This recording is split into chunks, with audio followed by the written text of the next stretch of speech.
A Clinicopathological crosstalk.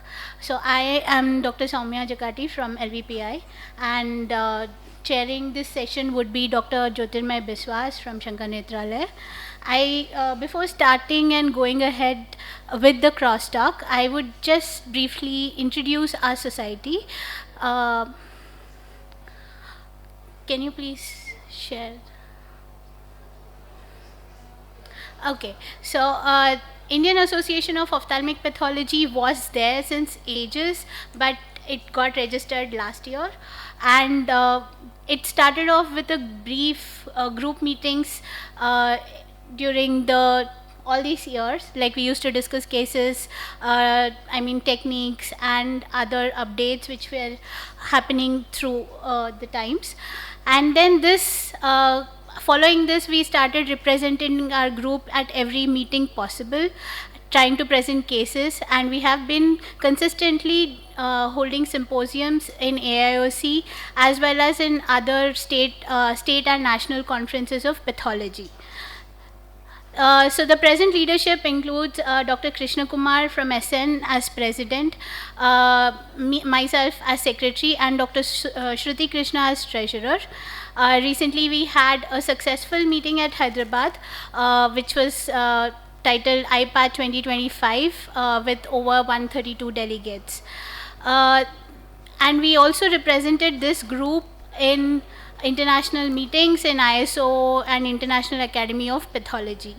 And in future, we have these meetings coming up wherein we have proper representation from all across the world in WOC 2026 in Prague with a Gordon Clintworth lecture delivered by Dr. Deepak Edward, and IPAT 2027 second edition in Hyderabad as well.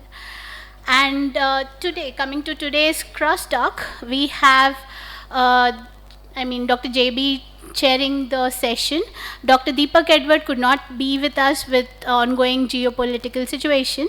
So, I invite Dr. Jyotirmay Biswas to deliver the keynote address titled Histopathology, Immunohistochemistry, and Molecular Biological Correlation of End-Stage Uveitic Retinal Vasculitis and Scleritis. Dr. JB.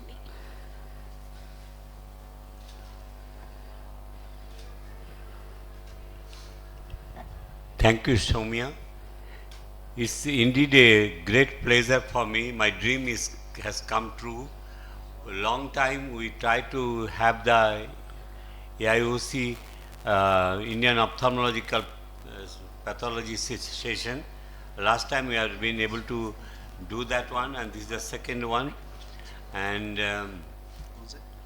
we are ophthalmic pathology is the backbone of clinical practices, and it's quite important. If you know ophthalmic pathology, if you can clinically correlate ophthalmic pathology with the clinical practice, not only your knowledge increases, your practice becomes more enjoyable, and you can understand much better, and the disease, you can find out the newer treatment modality, which was earlier was treatment modality which was not successful.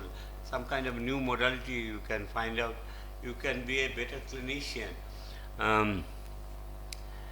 and you can be a better researcher. So today I am going to share with you histopathology, immunohistochemistry, and molecular biology in eviscerated and enucleated specimen of end-stage ocular uveitic diseases. Uveitis is as well as the scleritis. Uveitis is a inflammation of the middle coat of the eye, and it is infective. It could be non-infective, autoimmune, and it is often been treated with the systemic steroid immunosuppressive or antimicrobials, and the disease response is quite good. But we face some situations where, in spite of all the modalities of the treatment, in spite of correct diagnosis, the eye doesn't do well and lead to blindness, and this eye become painful and blind, or blind, unacceptable, unacceptable features, that look is not good, then in that case we remove that eye by enucleation or evisceration. Can you get something from this enucleated and eviscerated tissues? Can you get some information? That's what we started studying this, and we found that valuable information can be obtained from histopathology, immunohistochemistry and molecular biology study of this eviscerated and enucleated specimen of end-stage ocular disease. I'll be sharing with you.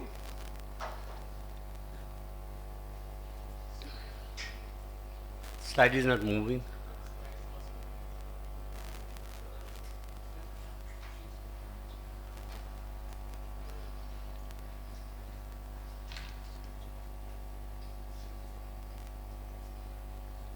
Okay, it is it. Uveitis encompasses a heterogeneous group of intraocular inflammatory diseases that can lead to the irreversible visual loss if uncontrolled, if not properly treated. Despite advances in immunosuppressive biologics and antimicrobial therapy, a subset of the eyes progress to end-stage disease, requiring enucleation or evisceration, as I was telling to you. What I did that this eye, instead of throwing it in the dustbin or ignoring it, I did the histopathology, detailed immunohistochemistry and molecular biologic study of this end-stage ocular inflammatory diseases which could not be controlled. This is a retrospective study of 30 eyes, study period of 10 years, inclusion criteria, end-stage uveitis requiring enucleation and evisceration, and the paraffin embedded specimen was sent for histopathology, immunohistochemistry, and paraffin sections were submitted also for polymerization reaction from the tissue section. ISC markers which were mostly used as the various ISC markers we have used: T cell markers CD3, CD4, CD8, B cell markers CD28, macrophage marker CD68, glial cell marker GFAP, and cytokeratin, etc. PCR genes we use for the U bacteria 16S RNA, rRNA PCR, MTB PCR, MPB64, I6110, viral PCR, HSV, VZV, and CMV. So, majority of the patients were eviscerated. Some of them are enucleated, and it includes sympathetic ophthalmia 10 cases, VKH 1 case, tuberculosis 12 cases, panuveitis 7 cases, anti-uveitis 2 cases, scleritis 1 case, sclerouveitis 1 case, Eels disease 3 cases. Eels disease is an enigma in our country. The pathogenesis is not very well seen. So we got the valuable information from the Eels disease pathology. Acute retinal necrosis is a viral infection of the retina, is a devastating disease. We could get some eye which has become blind in spite of the treatment, and we could get that valuable information. Nocardiosis, post-dengue endophthalmitis, pars planitis. This patient was non-sighty eyes and aesthetically unacceptable. And also we have got an anti-uveitis with neovascular glaucoma. Coming to the sympathetic ophthalmia, pointer is there. Okay. Pointer is there.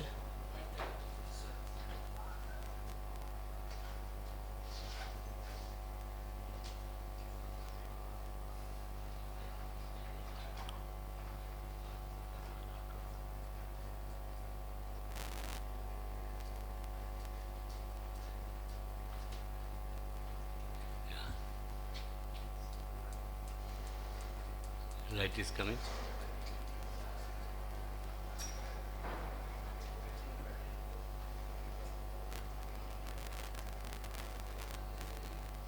This is a sympathetic ophthalmia. I think is cursor we can use. Can you see the cursor? No, this is LED screen.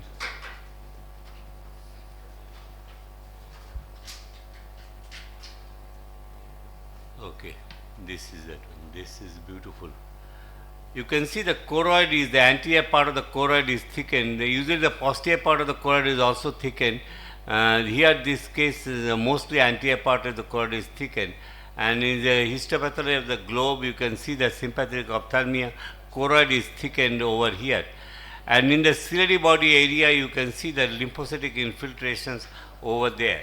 And in the choroid, you can see the diffuse infiltration of the choroid, and there is a giant cell infiltration, and this is giant cell infiltrations over there, and you can see the T cell marker CD3 is positive. This is a case of VKH. It is a very unusual case. The patients become, eye in spite of treatment, become painful and blind, and on site it was removed, and you can see that the vascular channels and there is the lymphocytic infiltrations were there, and you can see that small lot of lymphocytes are there. These lymphocytes were CD3 positive lymphocytes predominantly, indicating that this is a T cell mediated immune process. I'll show you a very interesting case which I've seen with Dr. Badrinath. This is a 42-year-old woman, dimness of vision in the right eye for 15 days, developed exudative retinal mass near the macula, had raised serum ACE and positive COEM test. COEM test was done earlier. Nowadays it's not done. It's for sarcoidosis. It's the sarcoid tissue extract is injected, and test is positive. When is COEM test is positive, we call sarcoidosis. This patient was treated with high dose of oral steroid, developed multiple subretinal abscess. I'll show you that time optos was not there, and we could see that there is a subretinal abscess was there with the retinal hemorrhages. This patient was thought to be a sarcoidosis, was treated with steroid high dose, and patient's eye became painful and blind, and this developed panophthalmitis. So there is no other option but to do that evisceration, and eviscerated tissues is showed that this is a choroid RPE, and in the subretinal space myriads of acid fuzz bacilli. So much of acid fuzz bacilli are seen in pink color, Gill-Nielsen stain, indicating that there is a direct infection of tubercle bacillus with the infection. And this is another case of tubercular panuveitis. You can see the caseation necrosis, and there is a granulomatous inflammation of the choroid, and this is a Gill-Nielsen stain showed acid fuzz bacilli within the RPE cells, necrotic RPE cells. Here is a caseating necrosis with lymphocytic infiltration, and there is an anti-uveitis developed lymphoplasmacytic infiltration in the uveal tissue and anterior segment iris. And this patient, or panuveitis patient, was PCR was positive for MPB64 and IS6110 region, as is shown in this picture. MPB64 and IS6110 region. Then we had a case of tubercular scleritis in a patient with rheumatoid arthritis, and this patient was presented initially as a kind of a nodular scleritis, and this patient has rheumatoid arthritis. So we treated with oral steroid first and did not respond, give immunosuppressive agents, did not respond, give IVMP. Patient lost for follow-up. When the patient came, there is a perforation of the globe and there is a pus points were there, and the eye was already painful and blind. So there is no other option but to enucleate the eye.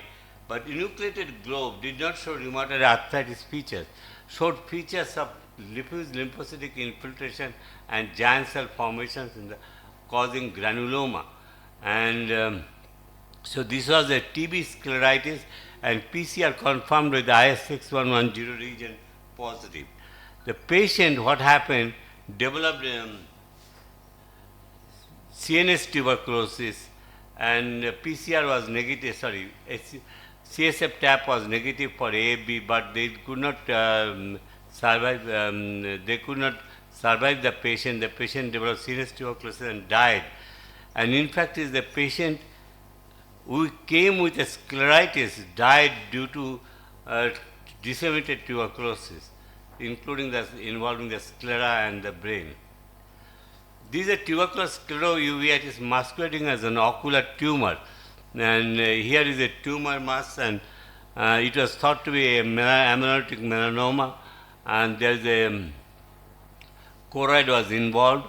But when the histopathology was done, cut section of the globe did not show pigmented mass, showed an whitish mass lesion, and histopathology showed diffuse lymphocytic infiltration, chronic inflammation.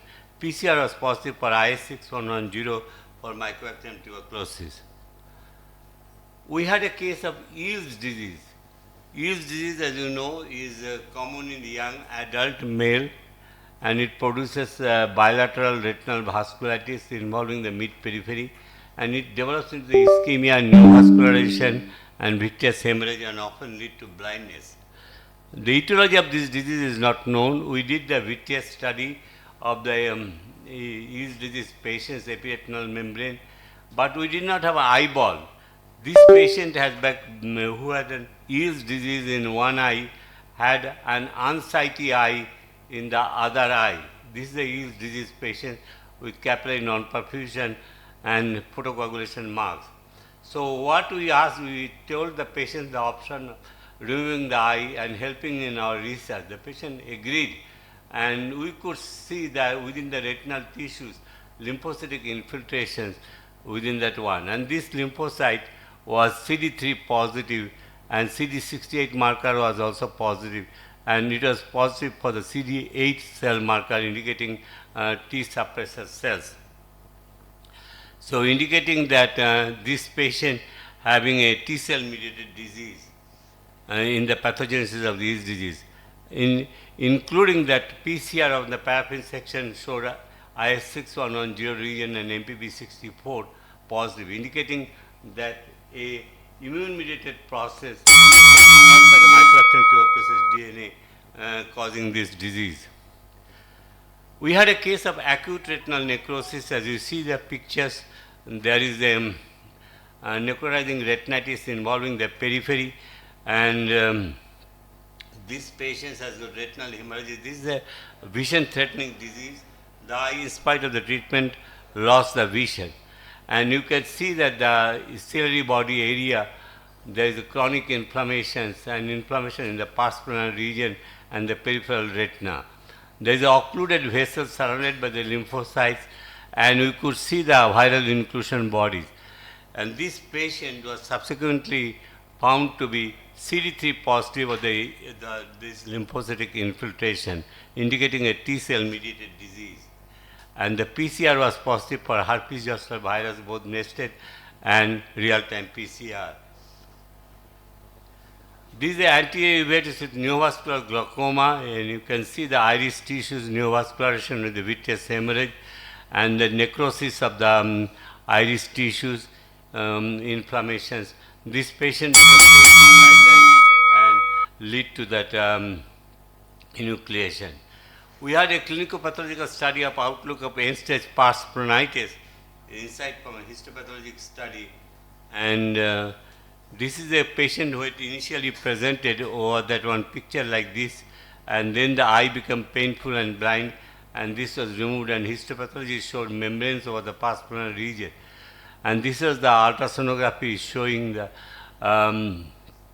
his eyeball is sunken inside, and the histopathology showed extensive glial tissue proliferation,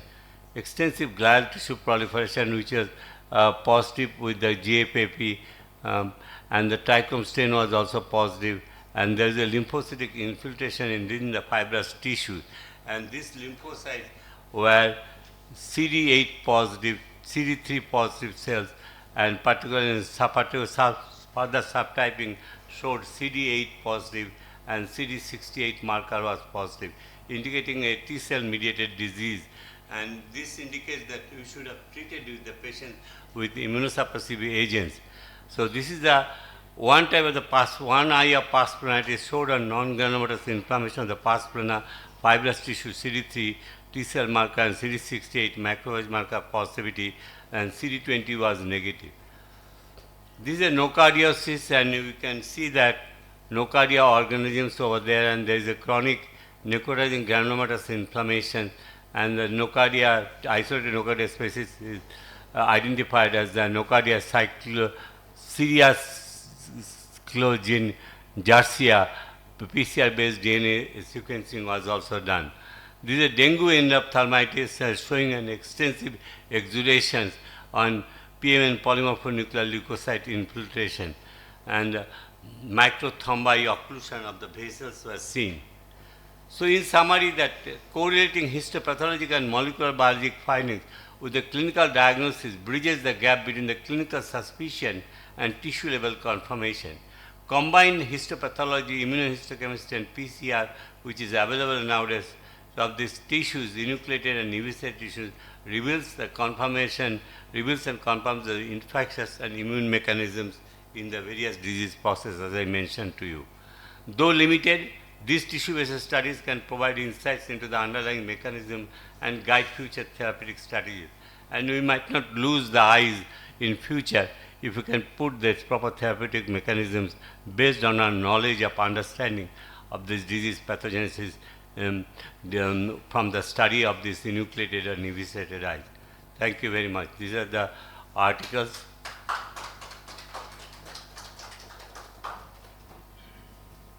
Any questions? Any questions? Okay.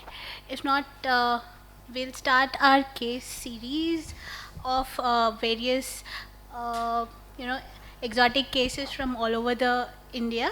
So we begin with Dr. Dipankar and Dr. Kasturi. Excuse me. Sir has already mentioned that this IC really helps to bridge the gap between the clinical differential diagnosis and ultimately come to a conclusive diagnosis with the histopathological help. So thank you very much, JB sir and Dr. Dipankar, for having me here, and all members of Indian Pathology Society. So I am not giving the my slides. Can you play? I think I'm not highlighting the title of this slide, and I just present the case of 32-year-old female who had a left-sided slowly progressive superior orbital mass since the 2 years. It was insidious on onset, and there was no pain and no sign of any inflammation. Recent history of childbirth 1 year back. There was restriction in the upgaze. There was vision was good, and also pupil was normal, and she had a 4 millimeter proptosis. This is how she presented to us, and then when we have done the imaging, we have found that this lesion was hypo-intense on T1 weighted image in MRI and and also it has shown a very homogeneous contrast enhancement. And on T2 it was hyper intense, and also we could see a bright contrast enhancement which did not show any centripetal progression. So we had a differential diagnosis, first being SFT, second being schwannoma, cavernous hemangioma, pleomorphic adenoma, and the other two. And then when we were looking in the differential diagnosis, we initially thought to be a solitary fibrous tumor because the tumor was definitely indenting over the globe and causing dystopia. It was slowly progressive. Most important that the tumor was iso-intense to T1, and some amount of bone remodeling could be noted. However, later we thought that it may not be a solitary fibrous tumor because we all know that this tumor, they are iso-intense to in T2, but in our patient it was hyper-intense in T2, as you can see here. So the second differential diagnosis that came to our mind was schwannoma.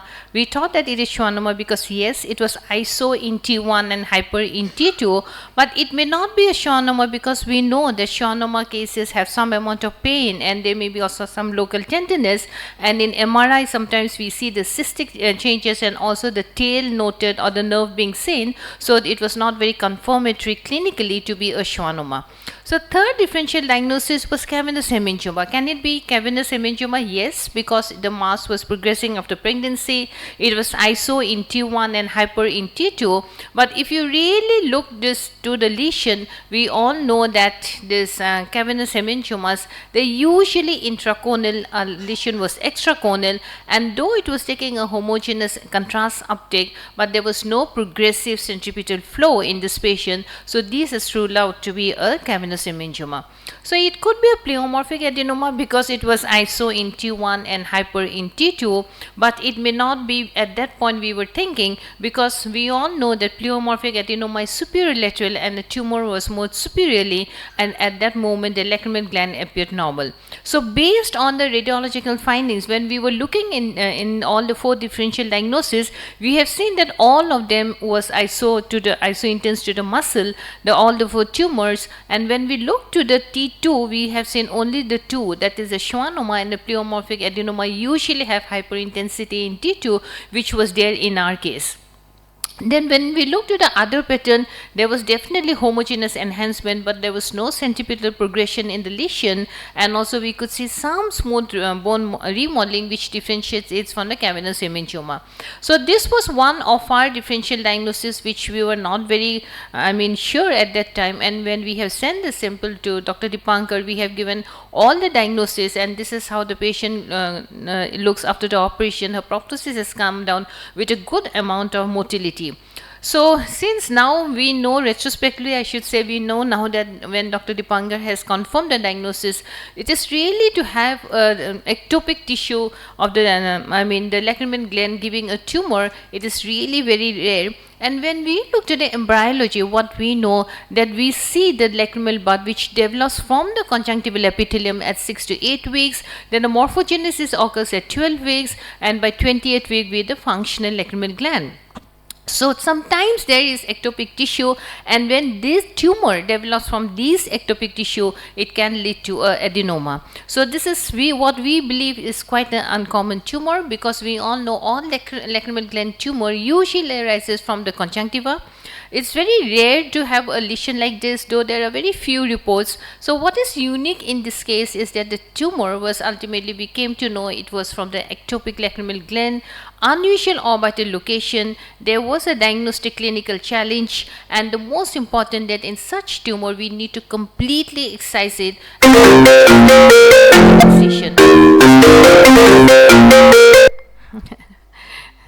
And with this I conclude, and it's not moving also, sorry. I conclude. So the take home message is that consider ectopic pleomorphic adenoma in atypical cases, and avoid incision biopsy. Early diagnosis leads to excellent outcome. And before I conclude, I welcome all of you to this meeting, which is the Asia Pacific Society. It's an Oculoplasty Society meeting, and this is the Asia Pacific meeting where we have really a good number of speakers coming, and there will be session on ocular oncology. So on behalf of Asia Pacific Society, I invite all of you, and please note down the website, and the last date of early bird registration is 31st March. Thank you very much for your patient hearing. Over to Dipankar now. Move it to the next podium. Good afternoon, everybody. Thank you, Dr. Kasturi, for presenting the clinical aspect of this tumor. Now, this is not an exotic tumor. There's straightforward diagnosis. I'll go through it. I do not have any financial disclosure. When we received in the lab a capsulated specimen on 30/10/2025 with clinical diagnosis of proptosis, as Dr. Kasturi had differential diagnosis schwannoma, cavernous hemangioma, or asepty. It is a grayish-white tumor of 19.4 into 18.7 into 15.3 millimeter, while you can see in the gross pathology. Now, this in the cut section you can well appreciate there is a little bit hemorrhagic foci, almost a whitish tumor, and in the what you call in the gross specimen, uncut specimen, there was some blood vessel that was visible here. Now, hemangioma was ruled out because hemangioma is a bosselated, a reddish colored tumor. SFT, there may be some, because again there may be a hemorrhagic foci in SFT, and so this was the closed diagnosis. Now, this is the leftover tumor which was left, and just few days back I wanted to stain the capsule, because when I progress, you see there is a capsular involvement of this tumor. Now, this is very important for ophthalmic pathologists and the clinician to stain a capsule. We know that we can stain a capsule, and in sentinel node biopsy in pancreatic tumor, in the gynecological tumor, they are using ICG as a modality of diagnosis with infrared dye. So this is a pathological way how the capsular integrity is seen, and this is a nuance that I have seen with a leftover tumor. Histopathology is straightforward and encapsulated tumor with internal proliferation, both epithelial and mesenchymal tumor. There's a chondromixed and lymphocytic infiltration. No atypical cell or necrosis was evident. This is the histopathology, and all ocular pathologists and the pathologists I raise hand, how many will agree for a pleomorphic adenoma? I think everybody will agree for pleomorphic adenoma with a chondromixoid and a mesenchymal epithelial element. These are the different structure which has been elicited. Now you see this is a capsula. This is the capsule and some lymphocytic infiltration here, and this is the tumor. So this is important. If it is an ectopic from the normal fossa, then there may be chance of increased malignancy in those cases. So this feature was a left-sided pleomorphic adenoma of lacrimal gland in the orbit.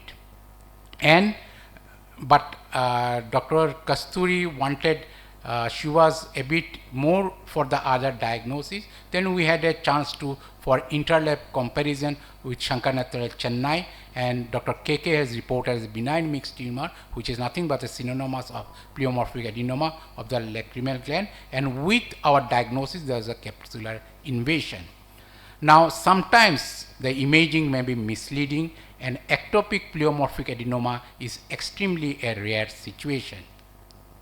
Patient has have to have a long history of painless and occasional displacement of the eyeball, and extrafossa choriostomas like lesion, both are usually benign, and this case is consistent with pleomorphic adenoma. Now close follow-up of this patient is essential because it is extrafossa.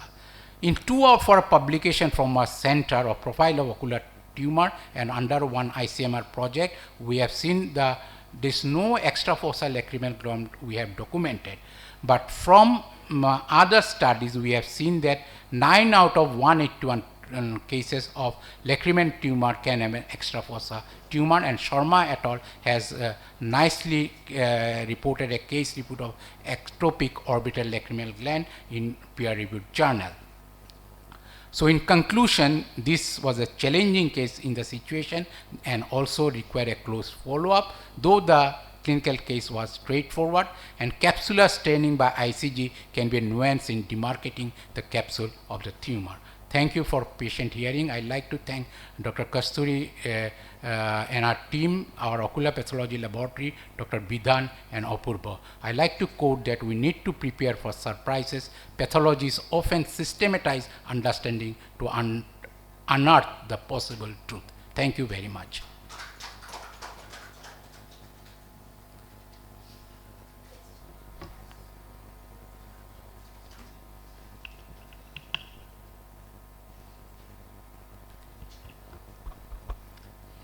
So good afternoon one and all. First of all, I'd like to thank the Indian Society of Pathologists for this kind invitation, and this is something we as a clinician, we usually in most of the cases of intraocular tumors, it is always a straightforward diagnosis. Some cases are always typical, sometimes they come into a clinic and imaging does play an important role, but then 5% of cases are there where our clinical acumen or the imaging doesn't help us, and there we kind of get our help from a pathology colleague, especially Soumya and Dr. Mishra at L.V. Prasad Eye Institute, Hyderabad.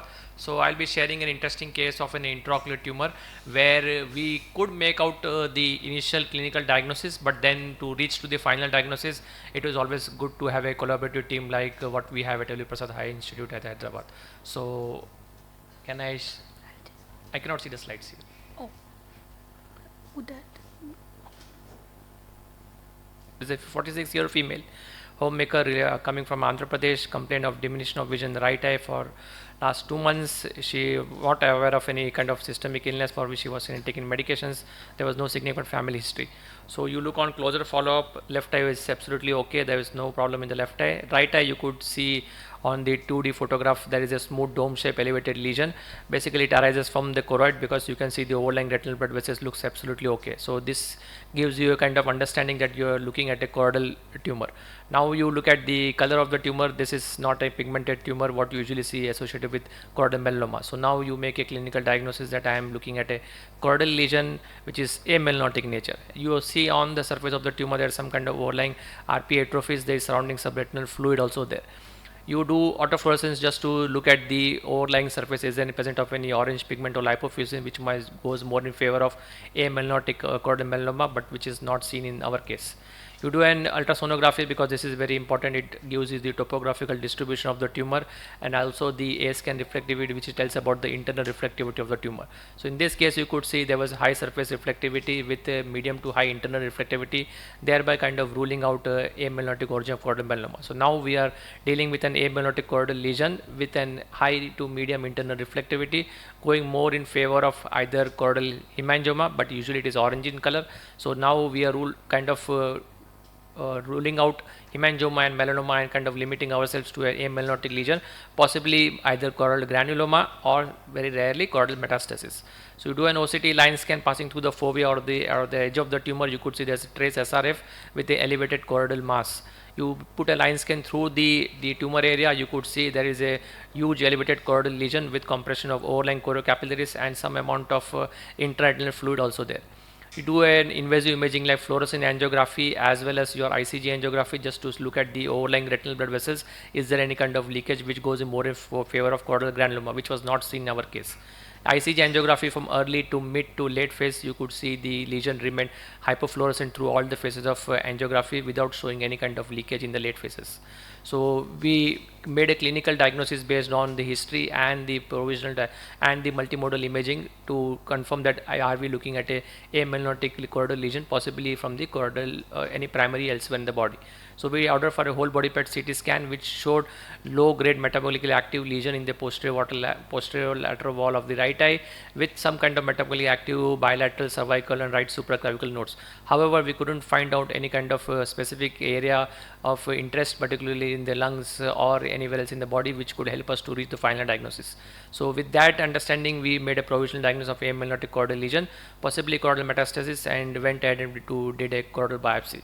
This is a short video where you could see we 3-port pars plana vitrectomy using 25 gauge, and you could see I am taking a long 25 gauge needle where with the help of an intraop OCT, which shows I am putting this needle into the most prominent portion of the tumor, avoiding any larger blood vessels so that there should not be any minimal bleeding at the end of the procedure.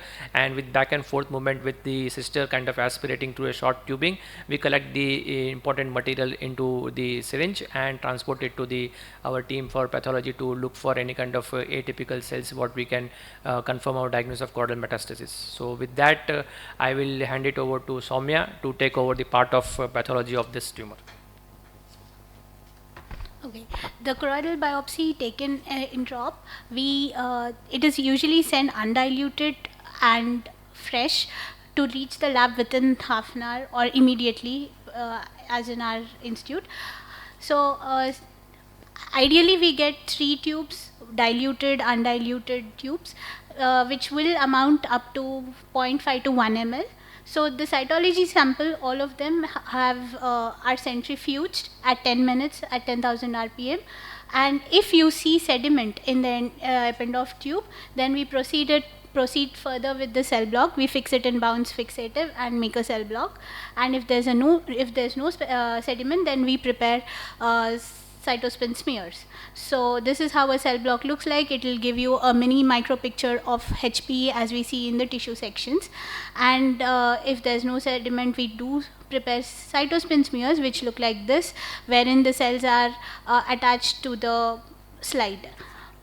So coming back to our case, the cellularity of the material was quite high, and as you can see, it has a lot of cells. You can see vague acinar formation of the cells apart from scattered necrosis across this section. Now, each of these cells is large, polygonal with moderate to abundant amount of cytoplasm. The nucleus is showing maybe moderate pleomorphism with intracytoplasmic mucin. So, these are the vague acinar formation. When I say acinar, they form glandular-like structures and cells showing prominent intracellular mucin and vacuolation. So we went ahead and did a special stain of Alcian blue which highlighted the intracellular mucin. And then, because the sample is very limited, we have to be very judicious in ordering the IHCs. So because you know that the cells are looking more epithelial, we proceed with pancytokeratin, which is the pan marker for any epithelial tumor, and that came out to be patchy but intense positivity. Then CK7 was diffuse and strong positivity in the cytoplasm. CK20 was negative. Now when your CK7 is positive and 20 is negative, you have a lot of list of tumors which you try to look and analyze, and most common in choroid with this morphology would be breast and lung. So then we went ahead and did TTF1, which came out to be nuclear positivity. Napsin A was negative. And just to rule out any other kind of morphologies, we just did synaptophysin, melan A, and Paxate, and all of it was negative. Now here we were stuck with query diagnosis, whether it was lung and thyroid, definitely not breast. And then again we revisited the whole PET CT, but we couldn't find any lesion in the thyroid, which is ruling out thyroid, but there were subcentimetric nodules in the upper and lower lobes of lung. So our indication was that it could be a lung malignancy, but we could not pinpoint that it is lung, because napsin was negative and TTF1 was positive in the original choroidal biopsy.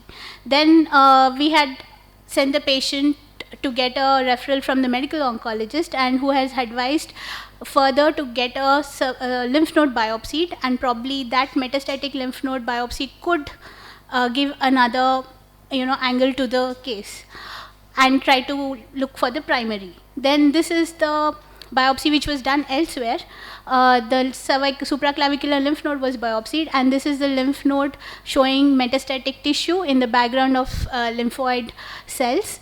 You can here clearly appreciate the acinar formation, and you can also see that there are diffuse sheets of cells. And this on a higher magnification show that they are mostly signet ring kind of cells, and showing a lot of intracellular mucin.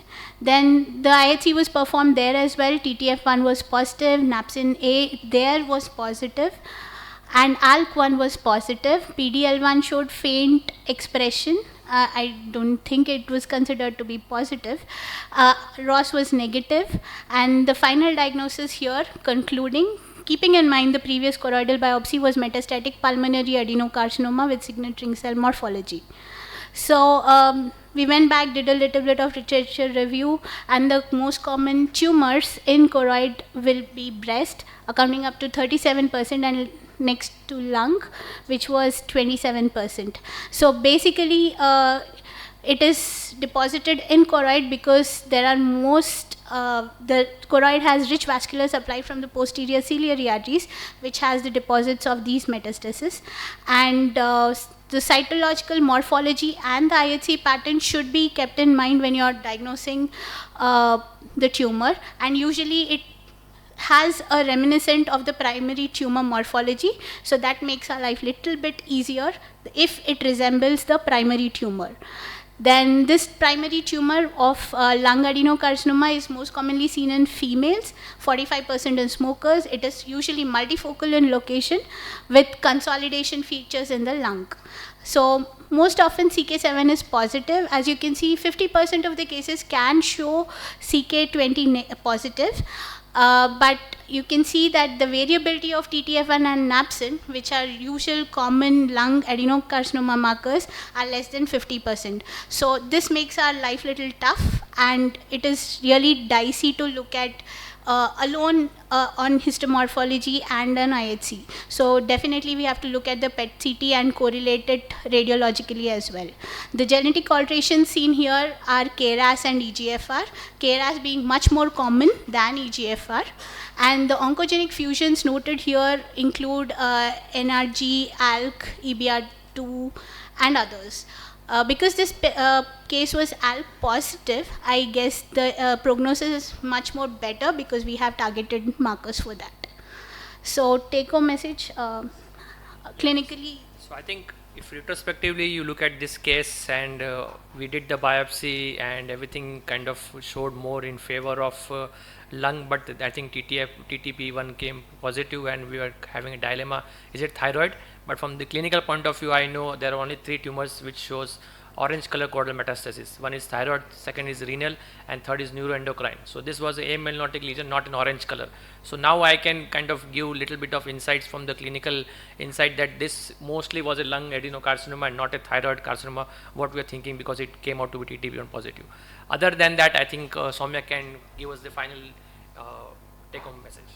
Yeah, so whenever from pathology aspect, the take home messages here would include that we do not, so we have lot of, like we sample the tissue what we get into undiluted and diluted samples, preserve it in equal volume of 70% alcohol, process everything for cell block if possible, do not sample or do not make it into multiple fluid samples and then process each differently.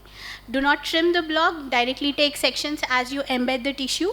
And as I said, the morphology gives the clue initially, and your IHC has to be very judicially asked, and preserve the remaining material, whatever amount of material is there in the block, for the future molecular analysis. Thank you. Yes. Sir, why the ICG in all phases got done? Second is that the fourth orange color tumor can be carcinoma. Yes, neuroendocrine tumors. Yes, you're absolutely right about the orange color tumors. So renal, thyroid, neuroendocrine, and carcinoid. These are the 4 common tumors which will be present as a orange color choroidal metastasis. Rest all are amelanotic, yellowish, grayish, whatever color you want to describe. About the question about the ICG, yes, I think ICG usually in 50% of cases, particularly cases of choroidal melanoma, usually it is kind of hyperfluorescent, but in case of metastasis, because it is a highly vascular tumor as compared to your melanoma, so ideally it should have some kind of early pinpoint hyperfluorescence. In the late phases it should have you can say hyperfluorescent, but again it depends upon the primary from where it is originating. If it is a non kind of highly aggressive tumor or non-vascular tumor, then the ICG will remain kind of minimal hyperfluorescent. So it all depends from where it is primarily it is coming up. If it is highly vascular tumor like breast or squamous cell or some other tumors in the choroid, then it should be hyperfluorescent. How is the patient now? So patient has been referred to the medical oncologist, and mostly they are going to start him on ALK inhibitors or tyrosine kinase inhibitors because the markers were positive for that. Yeah. So prognosis is pretty much good as compared to other lung adenocarcinoma which are very aggressive and grave prognosis. Other lung adenocarcinoma is very aggressive. Very aggressive. So because of the tumor heterogeneity, we will not know what part of the tissue has metastasized. So the variation in immunohistochemistry will be there. Somehow.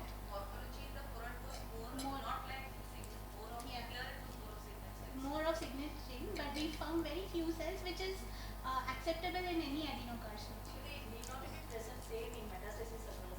Primary, yeah. Morphology can vary. Yes. Okay, thank you. You can invite other people. To the case of conjunctival lesion by Dr. Shanti Radhakrishnan and Dr. Chedasvi Prasad.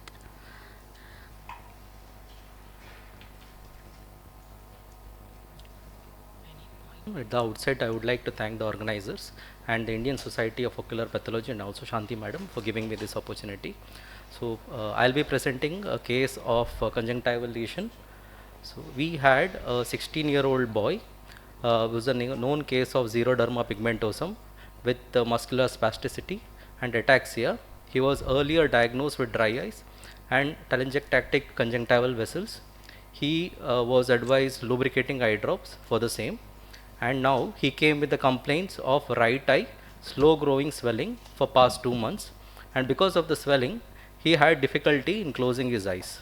He was going for his 12th board exams, and which was just 2-3 weeks for his exam, and because of this lesion he couldn't close his eyes and he had continuous watering, and that was the reason he presented to us. And here there was no history of recent trauma, and his vision, best corrected spectacle vision acuity was 6.6 parts and N6. So this is a right eye slit lamp photo. Here you can see that patient had a 6x4 millimeter raised red mass on the temporal side near the limbus, and on the left side you can see that he had a temporal telangiectatic conjunctival vessels and a nasal pterygium. So we were wondering what was the cause, and the differential diagnosis for this patient who had xeroderma pigmentosum. The most common diagnosis will be OSSN because of the sun exposed interpalpebral conjunctiva which was involved, either malignant melanoma or actinic keratosis. So in OSSN, here you can see in a nodular OSSN there will be white keratin which is usually seen with feeder vessels. In a papillomatous OSSN you can see there will be a typical papillomatous pattern with feeder vessels. So here in the pyogenic granuloma, this is actually a patient who underwent pterygium surgery. He had pyogenic granuloma from the harvested site of the conjunctival autograft, also from the transplanted site. And this is a typical pyogenic granuloma which is seen here with a lobulated mass and a stalk. So with the provisional diagnosis of pyogenic granuloma, and this patient was operated under topical anesthesia because the patient did not get anesthetist witness because he had neuromuscular disorder. So we couldn't operate him under general anesthesia, short GA, or even under sedation. So we planned for a simple excision, do a good histopathological analysis, and in post-operative period he was given antibiotic steroid at tapering dose. So this is the surgery video. Here you can see the mass, and initially I am trying to see the base and assess the mass. Actually this was the first time we could actually assess, because this was an anxious patient who was not cooperative clinically for examination. And here I am excising the mass from the base, and here you can see that there is profuse bleeding which is very unusual in a pyogenic granuloma, which made me think, was it really pyogenic granuloma on table when I was operating. And also you can see there is a suspicious violaceous another lesion which is very adjacent. This is adrenaline soaked gauze, which usually helps in maintaining or arresting the bleeding that happens during surgery. And to arrest the surgery I had to use 8-0 vicryl sutures and put multiple knots, so that finally the bleeding was arrested. This was unusual in a pyogenic granuloma. So this patient came to us at 1 month post-op. As expected, there was a violaceous mass around 4x3 millimeter raised lesion, and adjacent there was a subconjunctival hemorrhage which was resolving. Ma'am, over to you. Yeah. Actually, this case, what pathologists receive, we know this is XP. So with a clear history of XP in a young boy, we received an excised conjunctival specimen, and this is the requisition form. Actually, this requisition details are very important for a pathologist to get into the details, and these are all considered as a clues. So in this requisition, we have got the clear details about the site and the history. And this XP is a very important point, because without XP, xeroderma pigmentosa, if the sample is given, how will we handle? The handling way is entirely will be different, because we are day-to-day basis, we are receiving most of the pyogenic sample, pyogenic granuloma sample. And the differential diagnosis for the given sample, first and foremost, is the pyogenic granuloma. And the second one, as it's a xeroderma pigmentosa, inflamed and exophytic OSSN, because it's pyogenic granuloma like lesion. Then the third one is the vascular tumor. We know, because this is the appearance we can consider as a vascular tumor, but definitely it should be a malignant lesion because of the association of the xeroderma pigmentosa. But the another lesion is closely mimicking will be infantile hemangioendothelioma and pyogenic rum. So the three possibilities in the first and fourth line. So coming to the,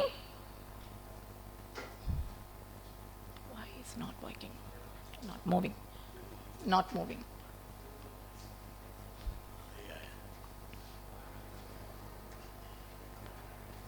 Ma'am, you want me to change the slide or pointer? It's not moving. Shall I move? Yeah, this one.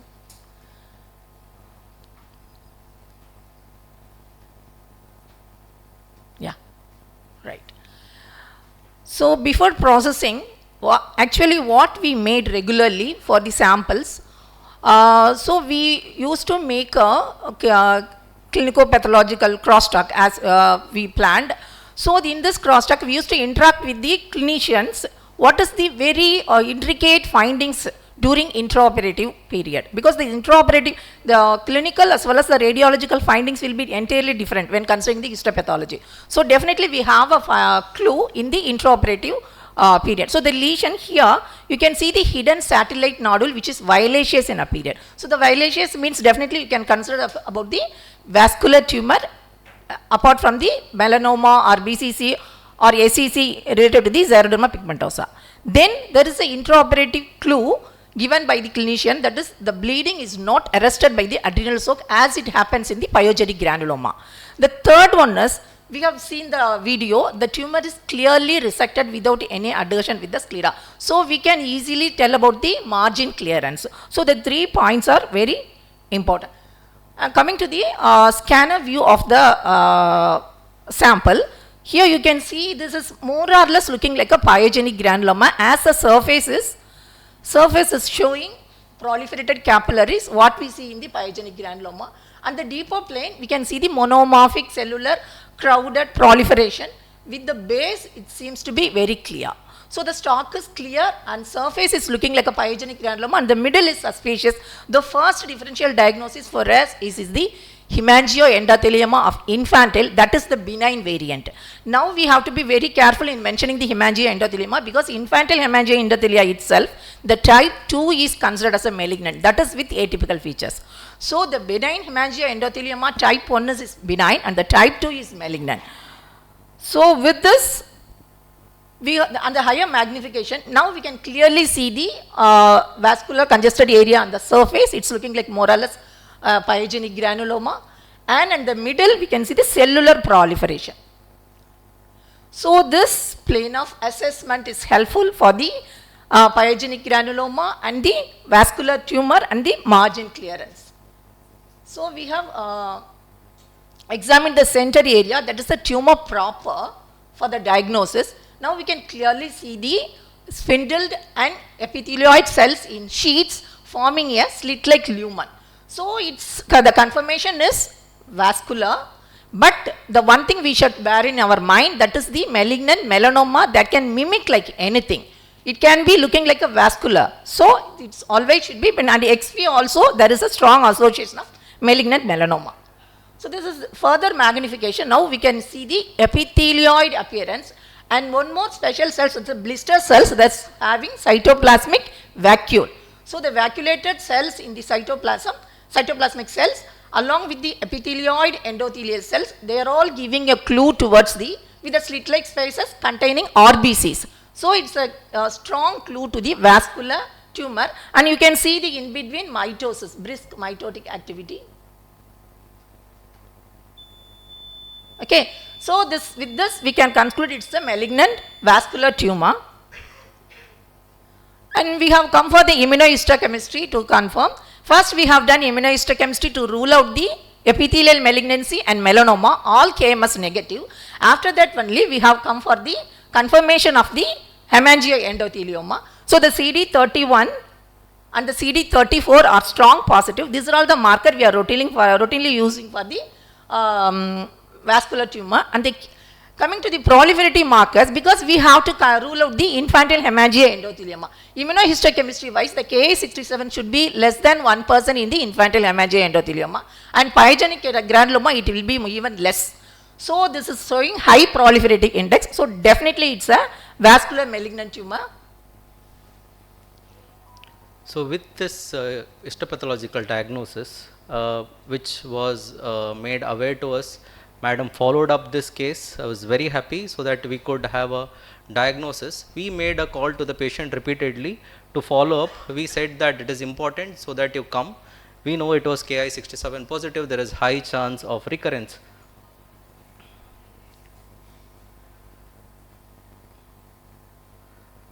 But the patient did not come for follow-up until month 9.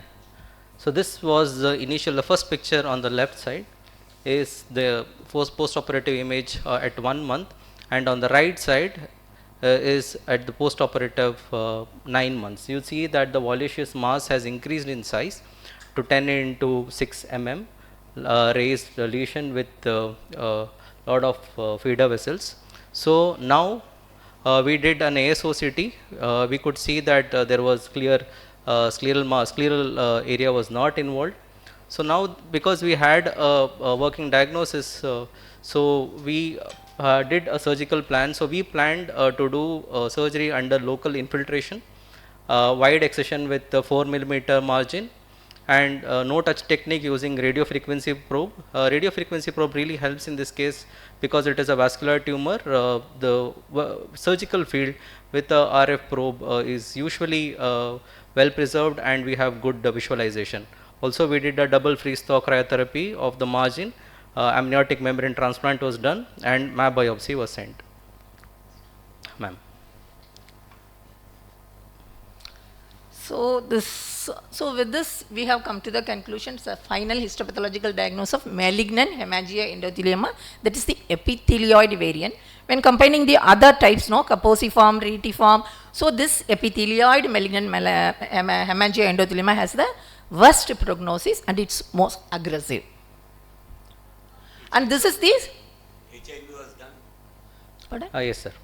Yes, sir. All negative, sir. And this is the histopathology of the recurrent nodule. The violaceous appearance itself gives the clue. It could be a vascular malignant tumor. And this is the whole mount. That's a scanner view. And here you can see the more aggressive infiltrating cells. The second image. This epithelium looking, that is epithelioid.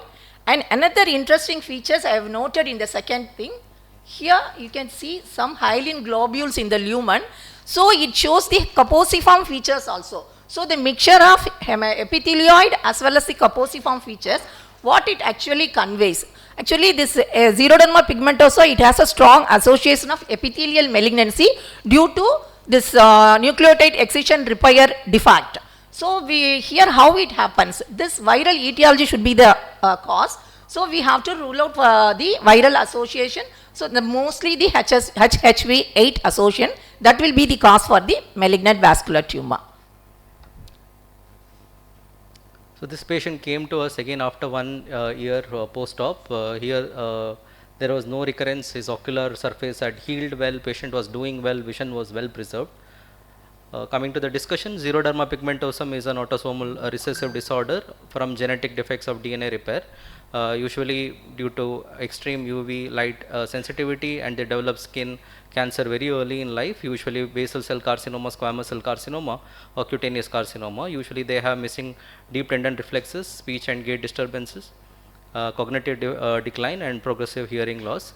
The ocular findings in xeroderma pigmentosum are eyelid atrophy tumor, eye dry eye, corneal opacities, exposure keratitis, pterygium, chronic conjunctival injection, conjunctival telangiectasia, symblepharon, and neoplasia. And in our patient, we had all these features.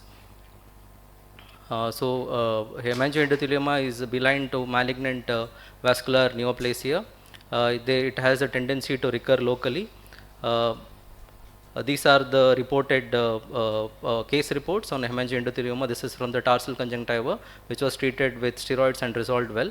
This was another hemangioendothelioma which mimicked chalazion from the lower eyelid. Another epithelioid hemangioendothelioma from the orbit. After excision, patient resolved well. And another congenital caposiform hemangioendothelioma of the eyelid after excision, which resolved. So take home message is epithelioid hemangioendothelioma is a rare malignant vascular tumor. It has been reported from orbit, orbital bones, eyelid, and conjunctiva. It is a slow growing tumor. Metastasis may not become evident, and these are our references. Thank you.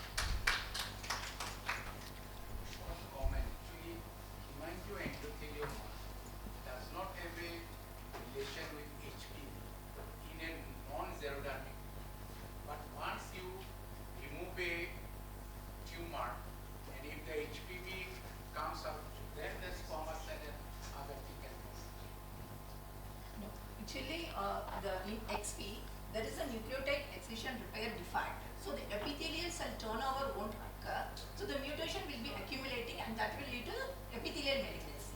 Actually, in association of other apart from the genetic defect, if we have viral etiology, any infection with viral, what I mentioned like HHV, the HPV and all associated with the co-association of this epithelial malignancy. HPV and HIV. HIV is cause for the all, but HHV is the marker for the vascular malignancy, particularly angiosarcoma. So this is also coming into the malignant vascular tumor. Right? So the super added effect of this viral etiology, it is prone for the malignant vascular tumor. That is my. Thank you, Dr. Shanti. Indian Association of Ocular Pathologists. So thank you for the opportunity to be present at your session, and for I think it's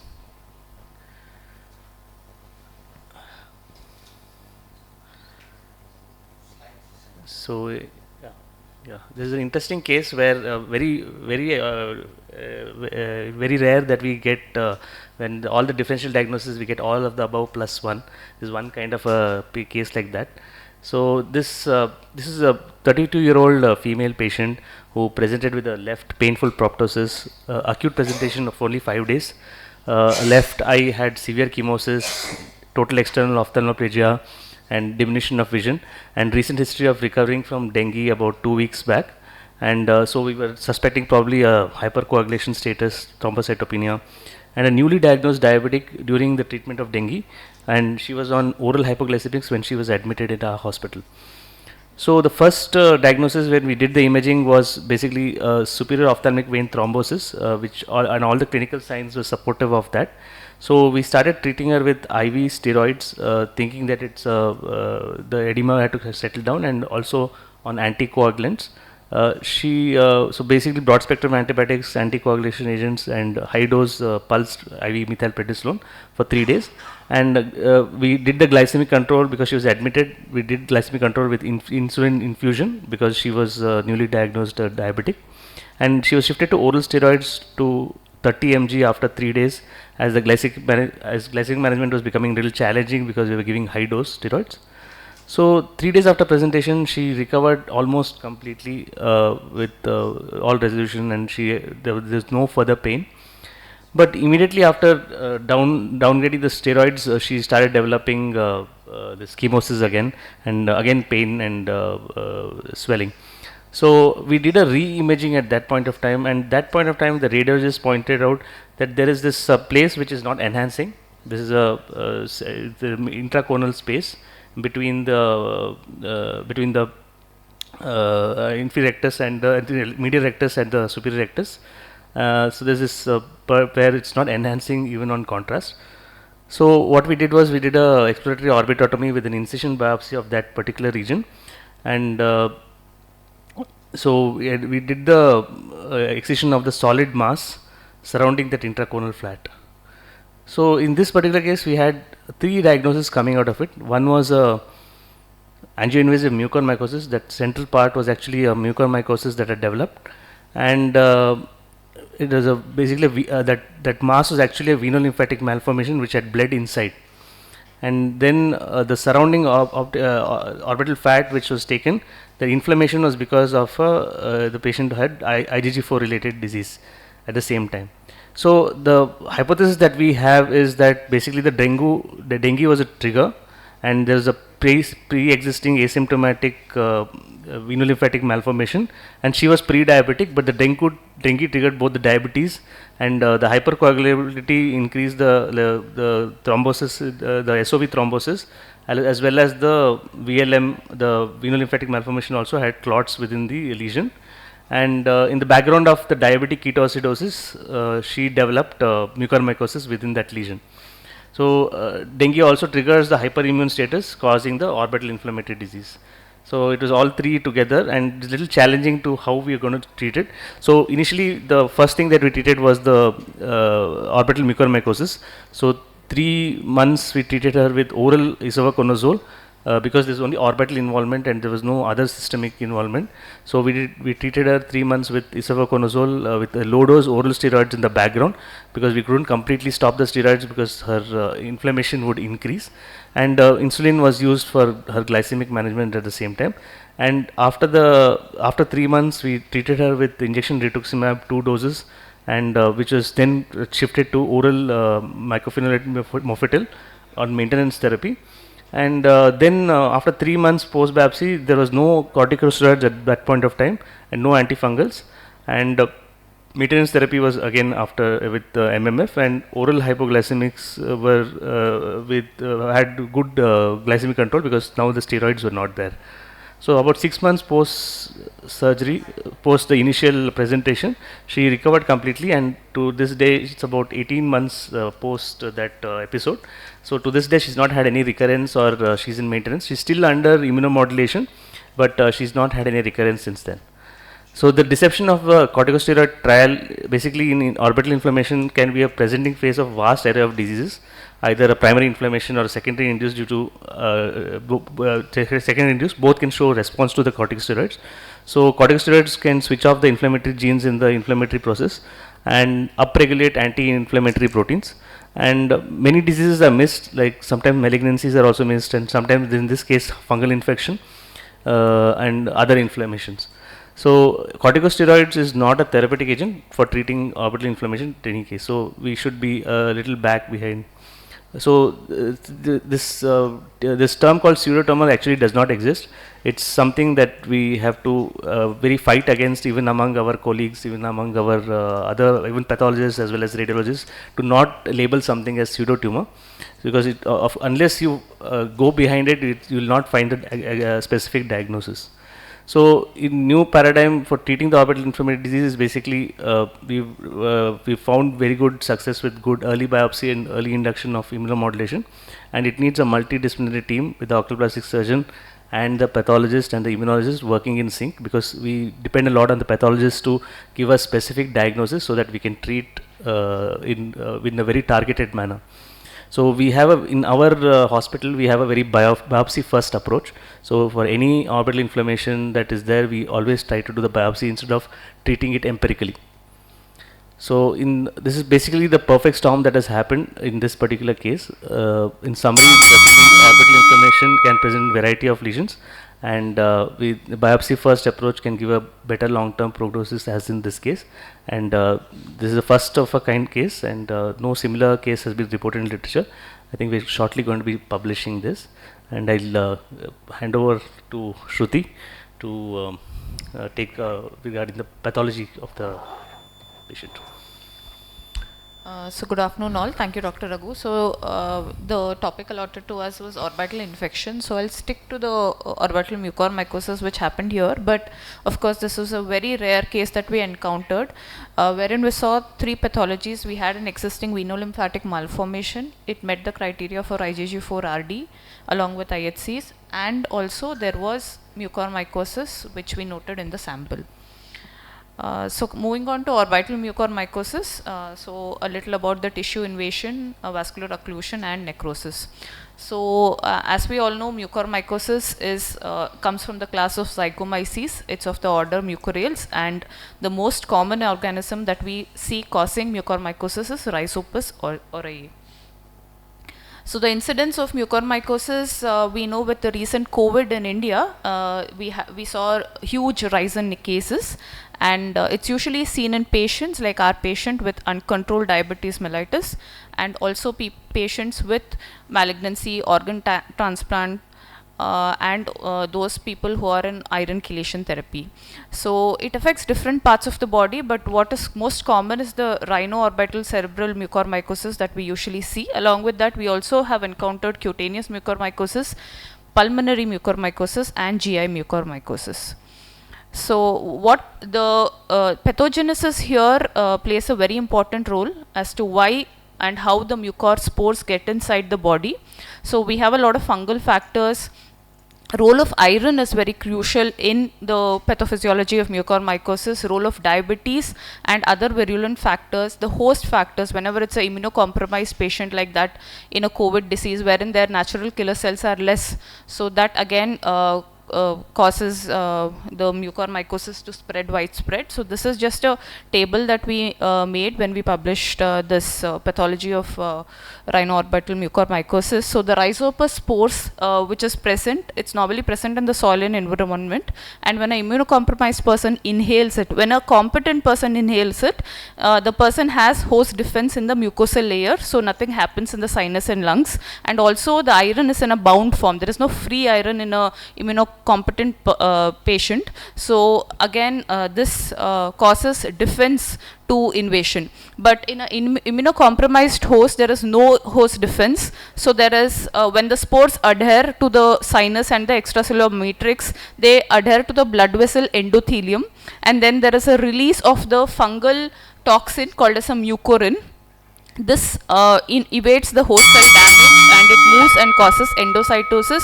Main thing what happens is angioinvasion, dissemination, necrosis, occlusion of the blood vessels leading to ischemia and necrosis that we see in the mucormycosis, which is otherwise known as black fungus. So moving on to the laboratory aspect, to diagnose mucormycosis, we can collect tissue samples, we can collect tissue biopsies and send for histopathology. In recent times, because of COVID, we have seen excentrations and frozen sections happening. We have seen tissue being sent for molecular analysis. Microbiology aspect, we see KOH. They present as broad aseptate hyphae with lactophenol cotton blue mount, and this is used for a rapid microbiology diagnosis. But on culture, it grows, they are fast growers on SDA media. They present as cotton candy colonies which are usually white and turn quickly grey. So this is a hallmark of the microbiological culture. Moving on to pathology, of course, seeing a mucor in the tissue is a gold standard, apart from PCR, of course. So we use the classic special stains, PAS and GMS. So they appear broad, pauciseptate fungal filament with branching at 90 degrees. This is very important. Then also we can note angioinvasion, optic nerve invasion and host tissue response. So this shows the irregular branching at 90 degrees. This is a PAS stain. And again this which is highlighted by the GMS stain. This is a blood vessel where you can see the mucormycosis causing angioinvasion. This is the optic nerve. You can see mucor in and around the optic nerve sheath. So also as pathologists, we should, I think all of us are aware of this. Just to complete my slide, it's very important to differentiate aspergillus and mucor. And one of it causes acute branching, while the other causes 90-degree branching. So I am keeping it short. So thank you for the patient listening.